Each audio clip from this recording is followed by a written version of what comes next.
All right, everyone. Welcome to the Expat Woman Show. My name is Naina Kaputi. I'm the founder and CEO of the Expat Woman, and I'm the host of the show. And I'm really excited today to bring on someone I've known for a really long time. She's been part of the Expat Woman Network for I don't know how many years, Camilla. I'll have to ask you. And she's also a founding member.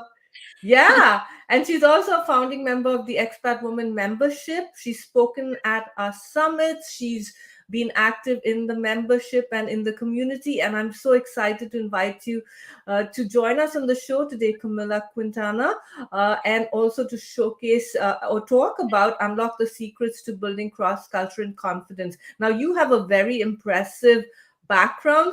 So I'm actually going to have you share a little bit more about what you do, where you're based, and who you help. Right. Well, thank you so much, first of all, for inviting me. I'm very excited to be here with all of you guys. And yeah, so I started my business over 5 years ago. And back then, and it's interesting because you probably saw on LinkedIn, we received that question, right? It was called the Empowered Expat Wife because I was catering to accompanying partners. And as my audience kind of grew and shifted a little bit, I changed the title to the Empowered Expat Woman. Now it just happens to now sound a bit similar to the expat woman, right? And I think you were also focusing on some other brands that you have in the meantime, so it wasn't as obvious to me then. But that there is a difference. It's two different platforms. We have different strategies, and mine is really about helping women who live abroad, who struggle with navigating life abroad, and really making the most of this experience. And I do that through coaching, through my content. I also have a podcast that's currently on pause. I've just finished writing a book. Hallelujah. Congratulations, that's awesome. Yes. And yes, so that's my jam. And on a personal level, I'm the mom of three boys. I am originally from Austria, and I currently live in the north of Spain with my family. So that's me in a nutshell. Wonderful. And hats off to you to, write a book. I thought I would write a book last year, really focus more on LinkedIn, but I just, with my kids and my life, I just couldn't do it. So I am in awe of you to be able to make that happen. And I know your kids are pretty young, and you also have your business, as you mentioned, and you still did it. So more power to you, and hopefully you'll share more during this show. I see Daniela is joining us from Pakistan, and Naveen is joining us from uh, Dubai. And actually, Daniela and Navina are both speakers for the Expat Women Summit that's happening in March. And Camille was a speaker at the inaugural Expat Women Summit that we hosted in November 2023 to celebrate 10 years of the Expat Woman. All right, so we have a lot of questions to cover here. So, can you talk a lot? You talk a lot about confidence. So, why is it so important for expat women to focus on building it? And again, when I talk about this, I'm curious, both those expat women who are working, or maybe even those who are stay-at-home moms who currently can't work because they don't have a work permit in the country they've moved to. So would love to hear your thoughts on this. Yeah.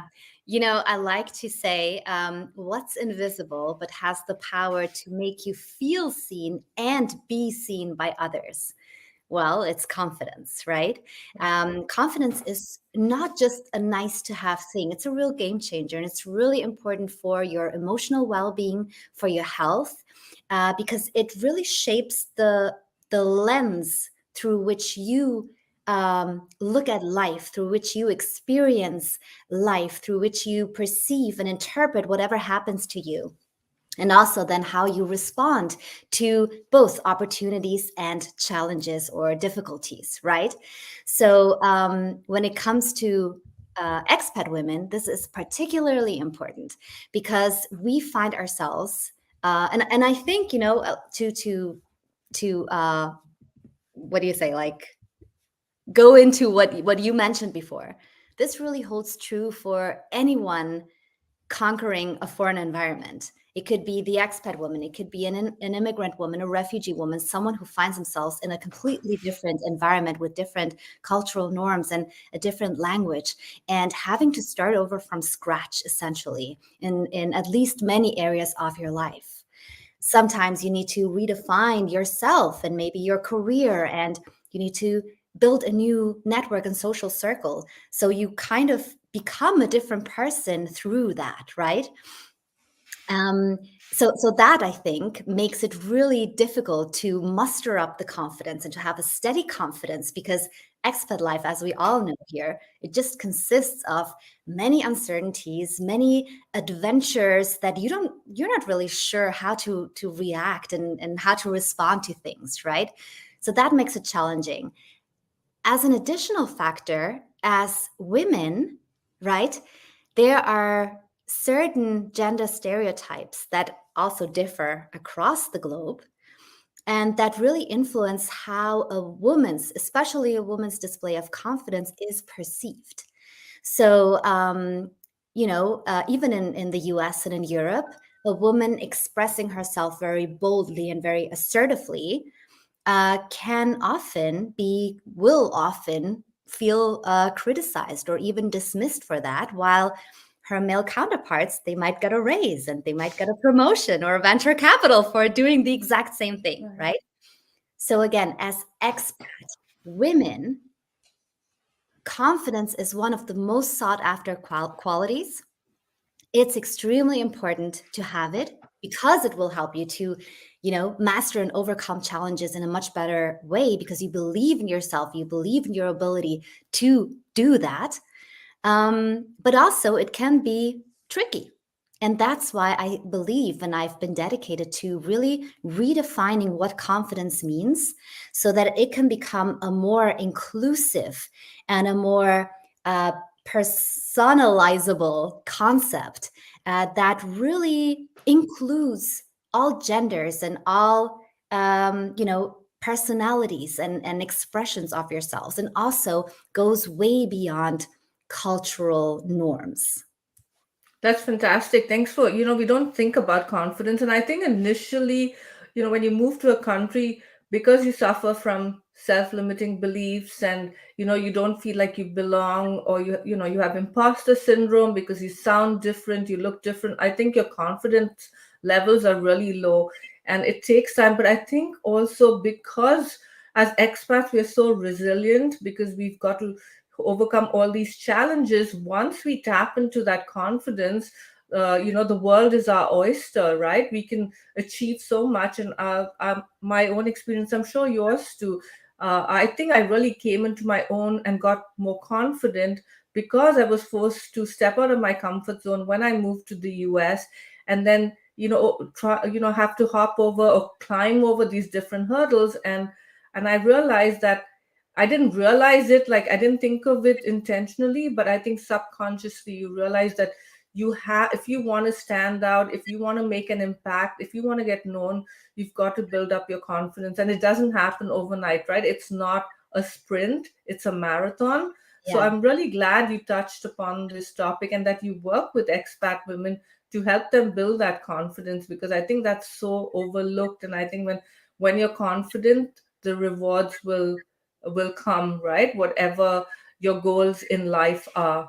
I think so too. And it's so interesting, right? Like, for instance, you as an Indian in the US, you probably noticed that what is perceived as confident in India might not be the same as in the US. So the US is, for me, right, it's a very bold expression of confidence. It's very acceptable. In other countries, that would be seen as arrogant, or, right? So you really have to know all of these subtle and not so subtle differences and find your own way to display your own confidence that doesn't have to be that stereotypical one. For instance, just as a side note, right? When I was thinking about what to wear for this talk, a voice in my head was like, well, of course, you need to wear a bold color. And then I was like, no, actually, I'm just a pastels kind of girl. And I'm going to come here in my pastels and show that can equally be confident, right? Like, we need to really redefine what that means to us so that it suits us better. I love that. I love that you wore your pastels and you're owning it and you look beautiful in it. Red, black, and gold and white are my brand colors, and so You I look always, yeah. And I get it gives you an opportunity to wear red lipstick, which I never wore in my life because of the whole confidence thing. And you're right, it really depends on your culture because I came, as and I'm sure you know, in India, maybe things have changed now. I moved to the US 21 years ago, so it was different then, right? If you were confident, you were considered arrogant. You were trying to, and it wasn't just women. I think it was also with men. At an interview, you had to act kind of humble. You never spoke in the terms of I. It was always we did this. So I had to unlearn a lot of the stuff when I came to the US. But then you're right. Also in the US, if a woman is confident, she's considered bossy or pushy or brash. And it's up to all of us to change the narrative. And of course, for many of us expats who come from countries where being what is considered a confident woman is considered, being like a show off and boastful. We have to change that as well. And I also love that you spoke about being confident in your own skin, right? Being authentic, not trying to be like someone else, like you were the pastels. You're your own person, I'm mine. And I think that comes from being confident as well, where you're not trying to ape someone else or putting someone else on a pedestal, because we all have those unique experiences and expertise. And if we tap into that, it will help us be more confident because we all have stories to share. We have all have insights to share. So with that, let's go on to the next question, which is about allyship.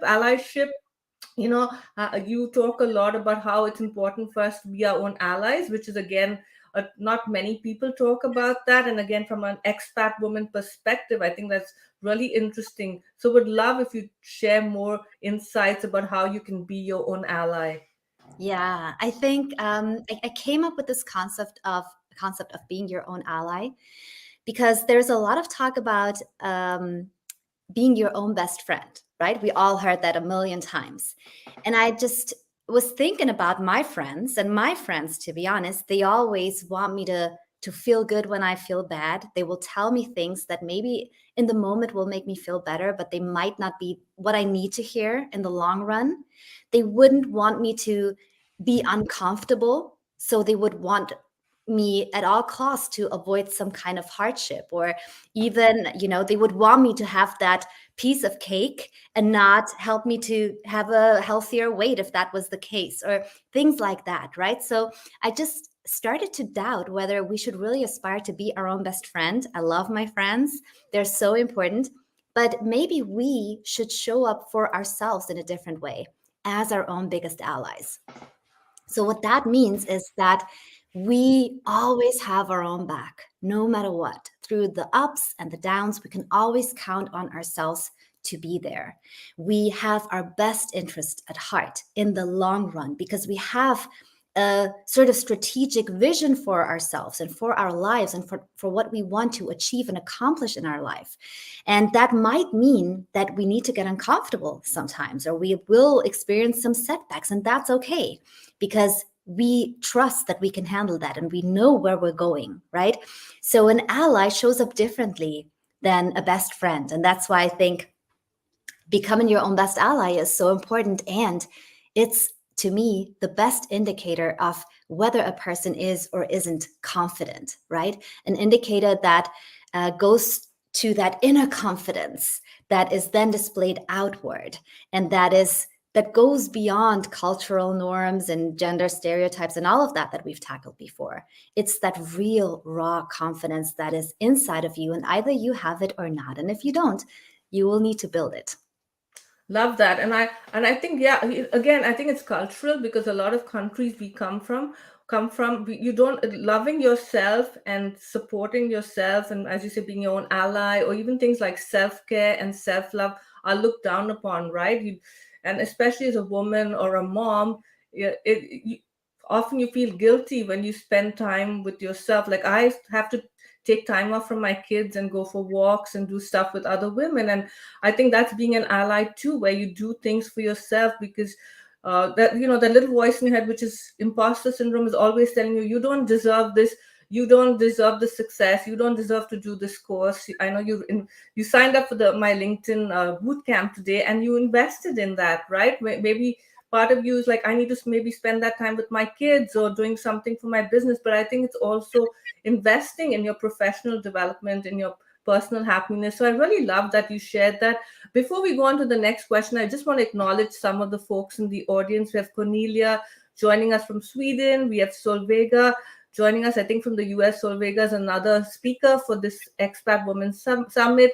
Naveen said we also sometimes forget or underestimate all the skills and experience we develop through relocation and how we can apply that in our life confidently. Excellent. Yes, definitely, Naveen, because we're so focused on like fitting into the new country and following their norms, and that we forget we bring all this experience and sometimes languages. I know Camilla speaks several languages, and I'm sure like you, Naveen. And then Marianne says you're a native at this point, Naina. We are glad to have you here. Thank you, Marianne. I've known Marianne a very long time too. She's come to a lot of the Expat Women events. I used to work for Upwardly Global, which was an organization that helped professionals, immigrants, get jobs in the US, and Marianne was one of our volunteers. So good to see you here.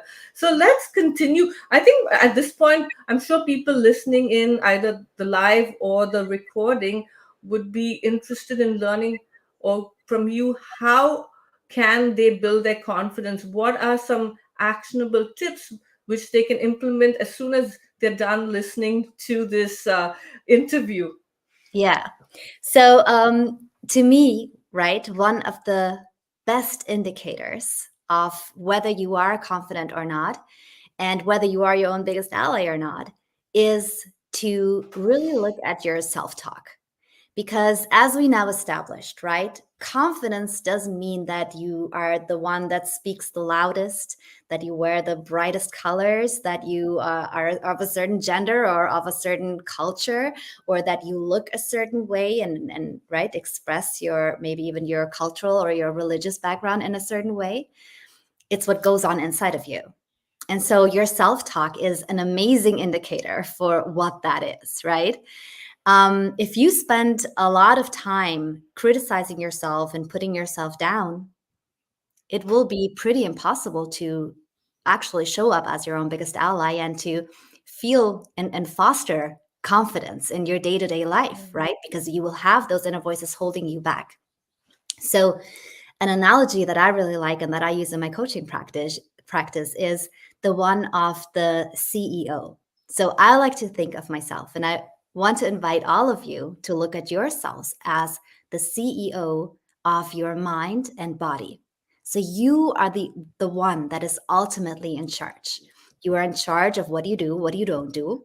You are in charge of the inner voices that are, chattering away. You are the one hearing those voices. You are not those voices. You're the one hearing them. You are the CEO that is essentially also capable of managing them, right? So if we picture ourselves as the CEO, let's picture our inner voices and our inner dialogue as the characters on our advisory team, let's just say, right? So in the next advisory board meeting you have, meaning, there is a tricky situation you're going through, you're at some kind of crossroads, there's something going on, and all those voices start chattering away. Think about how you can effectively manage them. Because let's be honest, it would be so nice to just like let them go, but that won't happen. They've been with you for so long. They're a part of you in a way, right? But they can still be trained and managed more effectively. So if you start to pay attention, and feel free to actually do this in a way that you would play a game, right? Pay attention to who is really taken up all of the airtime in your inner dialogue and in your inner board meetings. Is it your inner critic? Is it your imposter that is Nina's specialty? Is it your inner worrier, right? And are they actually stealing the mic from others that would be so needed and so valuable? I mean, we know nowadays, thankfully, how important it is to have a diverse team, diverse perspectives, and diverse voices, and diverse people in each company, right? Every big and successful company knows that and looks for that, and we should too, because we want to be a successful person, right? So maybe there is someone that you need to invite on that stage and give that mic to. Maybe there's someone that you need to train. For instance, if you tend to be very pessimistic and always see like the difficulties in a situation, maybe you need to train an inner optimist and consciously consult with that voice. You can do that, for instance, by practicing gratitude. That's a really effective way. Um, Also, you could do this by making sure that you hit regular milestones in something that you're really good at. So it's a safe area where you can just reassure yourself, I can do this, I can do this, I got this, right? And that will also make you grow more optimistic. Or maybe you need to train your voice of inner courage or something that you can do by really grounding yourself or by connecting deeply with yourself and with your loved ones so that they can reassure you that no matter what, they'll always be there for you. They'll always have your back. And it's okay to take that step, to take that leap of faith, to be courageous and to do whatever it is that you're kind of anxious to do. You can start doing those things just as a CEO would. And I know there are so many professional women here in your network, successful women. We all know what a good CEO does. So why not start right here? Wow. All I can say is wow, Camilla. That was fantastic. I mean, I never thought about being the CEO of your own mind. And what you just shared was gold about, making sure you have a diverse CEO and at the same time giving the voices that deserve to be heard, giving them more attention. So I think for everyone listening, that's very inspiring. And I'm sure this will encourage people to start listening to those voices and without feeling like you're schizophrenic. But yeah, don't let the voices confuse you. But really, and I think it's also about really what lights you up. What are you good at? Because again, I think when you move to a new country, you're so focused on getting that job or starting that business, and you're very often you're turning a deaf ear to those voices, or that your what's called the zone of genius, which needs to which you need to spotlight, because we all want to do work, whether it's personal or professional, that lights us up. And I think when you do that, when you are the CEO of your own mind and you gauge what is the right skill and expertise that I want to utilize, I think the confidence comes because you're so comfortable and passionate about what you do. I know you're very passionate about your work, and I can see when you talk, your eyes light up and it all just flows, right? Because you love it. Maybe if you had to talk on a topic that didn't excite you, it wouldn't be the same, but you're so confident, right? Sorry, did you want to say something? You wanted to add something? No, I'm just nodding in like agreement because Yeah. I agree with you. And I think doing something that you're good at, that is your zone of genius, definitely adds a lot to your feeling more confident. Right. And to also being able to excel at something, which again feeds your confidence, right? So that's a really good point you made there. Thank you. So I'm just going to look at the who's in the comments. We have Helena. She's from Andalusia or Lucia. I'm sorry if I'm not pronouncing the country correctly. She says, very insightful conversation. I love the concept of being your own ally. Alicia Hawkins says, good morning, ladies. Naveen says, gratitude is so powerful. I so agree. I think it's such a key role in feeling confident, feeling gratitude for yourself or grateful for yourself and those who are around you. And Ileana says, I like the idea of paying attention to your self-talk in a way that highlights the importance of both the practice of self-awareness and also of self-regulations. It's just not enough to be aware. You need to take action. I agree. You have to take action and you have to step out of your comfort zone, even if that little voice in your head is saying you're going to fail, you're going to make a fool of yourself. You just have to put yourself out there. If 3 years ago, before the pandemic, if you said I'd be doing these live shows, I'd be interviewing people, I'd be speaking, on stage in public or here, I would have said no way. But the pandemic in a way forced me to step out of my comfort zone, and that led to me feeling more confident in myself and what I have to share. Before that, I worked behind the scenes of the expat woman. I didn't want to be the face of the expat woman. And maybe it was imposter syndrome. Maybe it was I hadn't really discovered my zone of genius. So I would say just do it. I mean, initially it didn't work out. I had to do so many takes. I remember the first Instagram stories or Facebook, something, one of those live things. I did like so many takes, it was crazy. And then finally I was like, I'm not going to look better, I'm not going to sound better, I'm just going to do it. And that, as I kept doing that, it got more comfortable and more confident. So keep sharing in the comments if you have questions for Camilla, if you have if you want to introduce yourself, if you have a comment, to add to what we just said, go ahead. So Camilla, I have a couple of more questions. We have 4 minutes left. I do want to stick to our time. One is, because this is the you empower expat women, my focus is also on empowering expat women living abroad, so they can step out of the shadows and into the spotlight. What is one tip you could share to help expat women become more successful? Or even if you want to touch on one of the takeaways or tips you shared earlier, what's one thing you would like to share to feel more successful as an expat woman? I mean, there are so many. But since we are here in your beautiful community that you've created and you've so lovingly nurtured over the time, and I've seen you and I've always admired your consistency in doing that, I think it's really finding your tribe, like they say. That's such a such a common phrase now, but really building your own network. Something crucial for expat women, again, that start over and probably don't have even a single soul or just very few souls, right, to count on. There are some people that say your network is your net worth.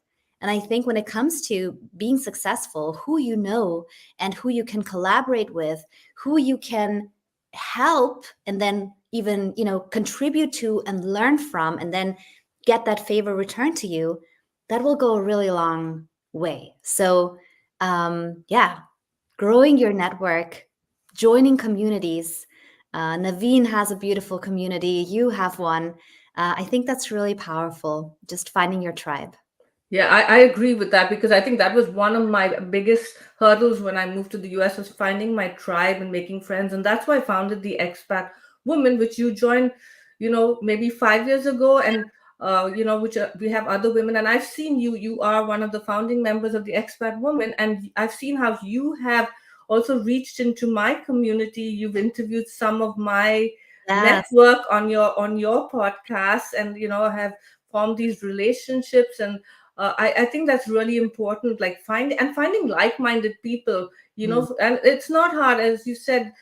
You have to just, once you figure out who I am, what do I want to do, what do I want to be known for, you can find that community. So I think that's really important. I think it plays a big role, especially for us women. I think we always need community to thrive, and that's again led me to founding the Expat Woman 10 years ago, because I realized that I mixed with other Americans, but I felt I worked better with international women. I had a lot of American friends, I still do, but international women kind of understood my hurdles, and we could really support and cheer each other up, which Camilla does again and again with the expat woman community. She's always giving of her time and her expertise. So I really appreciate that. I also have one more founding member of the Expat Woman, Ileana, in the audience, who's another wonderful member of the Expat Woman, always sharing her expertise. I've met Ileana in person. I haven't met you, Camilla, in person.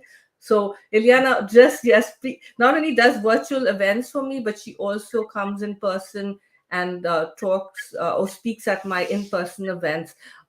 So I really appreciate both of you, and everyone else who's helped me grow my community and also give back to my community. And with that, finally, Camilla, how can people find you? Do you have something coming up? I know you have a big announcement. You shared a little bit at the beginning, but I'd love for you to use this as a platform to showcase that. Yeah, so I have my book coming up. And I hope it will be out, ready to be purchased in at the latest 2 months. I mean, just what the process of publishing takes now, because I'm ready to hand that over and finally let the professionals do their work. And yes, the best way to find me and to also stay up to date to, for the book and other announcements is probably just by visiting my website, which is Camilla Quintana, just as my name reads here, .com. You will find resources. You will find the links to all of my social media.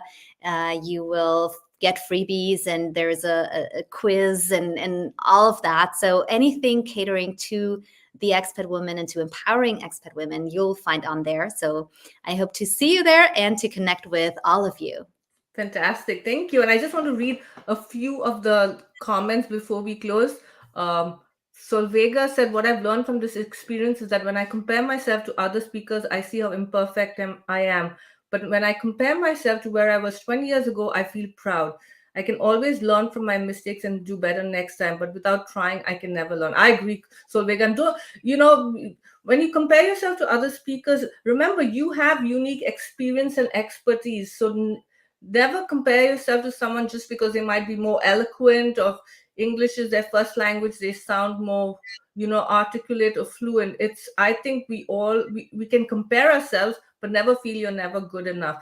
And Marianne says, if you're an international woman, you need to be with global thinkers just by nature. I agree, Marianne. I see a huge difference, right? When I connect with people who've never traveled or lived abroad or have that international experience, and people who have, I just kind of, when I'm in an elevator and someone's an expat woman, I don't know, we just start speaking, and I just know she is, because she's eager to learn and connect and stuff. Maybe I don't want to sound biased, because I know a lot of wonderful American women who are also part of the Expat Women Network, but it is true, global thinkers, it's easier for us to relate to.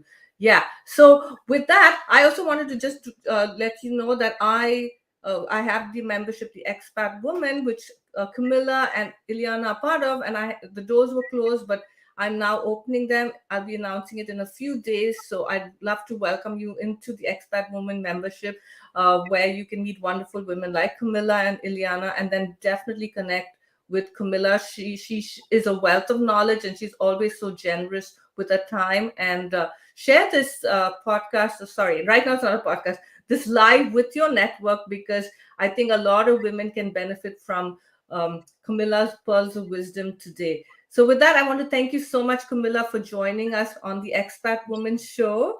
And I want to thank everyone who has joined us in the audience. And maybe Camilla will check back in later and see if there are any questions that people have for her, because I know some people, because of time zones, will watch the replay. All right, everyone. Thank you so much. And maybe I'll think about, what does confidence really mean to you? How do you personally display your own confidence, right? And just think about that and create your own definition for it. And share it in the comments, right? Because that's it. Yeah, we'd love to hear what it means to you. Thank you. Thanks for sharing that last little tip and question, Camilla. All right. Bye, everyone. Thank you. Bye.